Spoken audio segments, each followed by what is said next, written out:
करना होगा।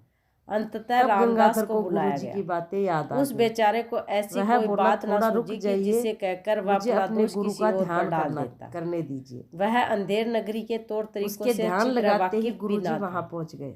लिहाजा राजा ने उन्होंने कहा कि असली एकांत में कसूरवार वही गंगाधर है को ले जाकर और उसे सरेआम उसके फांसी कान पर में कहा, लटकाए जाने की सजा देखा सुना ना दी। टक्के शेर मिठाई खाने अब का मजा। सिपाही पकड़कर अब जब उसे जैसा मैं फांसी पर कहता हूँ चढ़ाने वैसा ही करना। के लिए ले जाने लगे गुरुजी तो जल्लाद वह से रोने बोले चिल्लाने कि लगा। मैं भी मोटा अब हूँ, उसे गुरुजी पहले और मुझे उनकी कई फांसी पर बातें चढ़ा याद आने दो। लगी।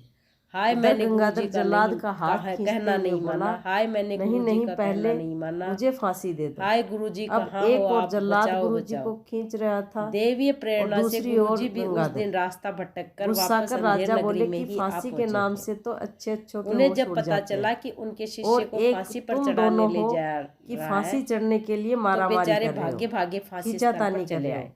इसका कारण फांसी क्या स्थल है? पर राजा एक ऊंचे गुरुजी से तो मंच इसी पर बात अपने की मंत्री के ताक में साथ थे। बैठा हुआ था। वह बोले, नहीं राजन, दूसरी ओर हम तमाम आपको जनता यह राज फांसी का नहीं तमाशा बताएंगे। देखने के लिए जुटी हुई राजा थी। ने कहा कि गुरुजी अगर राज तुरंत नहीं दौड़कर बताओगे वहां तो मैं पहुंचे तुम दोनों को जहां फांसी राजा नहीं बैठा दूंगा हुआ था और मैं और दूसरी चिल्लाकर मौत बोले, मारूंगा। महाराज इस आदमी को फांसी तब मत गुरुजी दीजिए, बोले कि मैं राजन, चाहता हूँ कि आज इसके का बदले मौत में फांसी हजारों मुझे वर्षों दे में दी कुछ जाए। क्षणों के लिए आता राजा है। ने आश्चर्य से इस कहा, वक्त जो फांसी भला चढ़ेगा क्यों? उसे आप अगले इसकी जन्म जगह में पर क्यों आपके मरना राज्य से चाहते भी हो? 5 गुना बड़ा गुरुजी राज्य गंभीर और मुद्रा वैभव बनाकर प्राप्त बोले, होगा।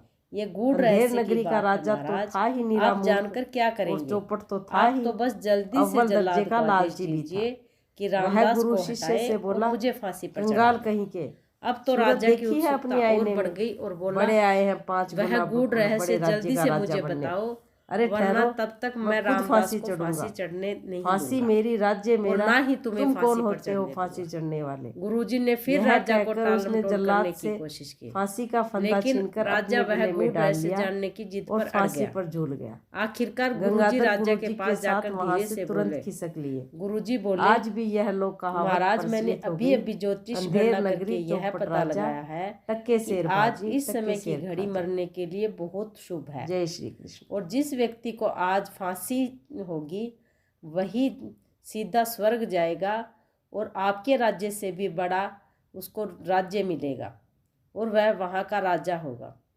इसलिए जल्दी कीजिए, मुझे फांसी चढ़वाइए ताकि मैं सीधा स्वर्ग जा सकूं और वहाँ पर आपसे भी बड़े राज्य का राजा बन सकूं। समय बीतता जा रहा है, कुछ ही मिनट शेष है, कृपया करके मुझे जल्दी से फांसी पर चढ़ा दीजिए। वाह जी वाह, राजा हाथ नचाकर बोला, इतने गूढ़ रहस्य की बात मुझसे छिपाकर चुपचाप चोरी चोरी स्वर्ग चले जाना चाहते थे। जानते हो यहाँ का राजा मैं हूँ, स्वर्ग जाने का सबसे पहला अधिकार मेरा है, समझे? अब फांसी तुम नहीं चढ़ोगे, फांसी मैं चढ़ूँगा। अब वह नगरी तो अंधेर थी ही, राजा का मंत्री भी राजा की तरह ही था।